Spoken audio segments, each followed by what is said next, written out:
Let me tell you something. We're also going to have to change our foreign policy. Some of these changes that we're talking about are going to cost money. And when people ask you, well, how are we going to pay for some of this? You just remind them that we are spending $10 billion a month in Iraq, and if we can spend $10 billion a month in Iraq, we can spend some money right here in Pennsylvania putting Americans back.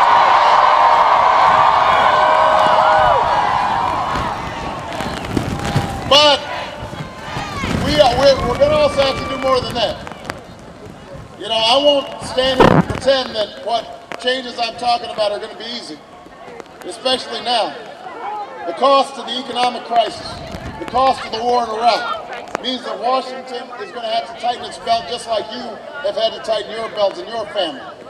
It means that we're going to have to put off spending on some things that we need, and we're going to have to eliminate things that we don't need. And that's why, as president, I'm going to go through this federal budget line by line. We are going to stop wasting money in Washington. We've got too much to do to waste money on programs that don't work. But as I said from the day this journey began, the change we need isn't just about new programs and new policies. It's about a new politics. A politics that calls on our better angels instead of encouraging our worst instincts. One that reminds us of our obligations that we have not just to ourselves but to each other. Part of the reason that this economic crisis happened is because we've been living through an era of profound irresponsibility. On Wall Street, easy money and an ethic of greed blinded executives to the dangers they were creating for the entire financial system. On Main Street, lenders tricked people into buying homes they couldn't afford, and some people went ahead and bought homes that they couldn't afford. In Washington, politicians spent money they didn't have and allowed lobbyists to set the agenda. They scored political points instead of solving problems. And that's why these last 8 years, what we've lost can't just be measured by lost wages or bigger trade deficits. We've also lost the idea that in this American story, each of us has a role to play. Each of us has responsibilities to work hard and look after ourselves and our families, and each of us has responsibilities to look after each other. That's what's been lost, a sense of higher purpose, a sense of common purpose. Yes, government has to lead the way on education, but I can't be a parent to your child. You've got to turn off the TV set and make sure your child doesn't have one.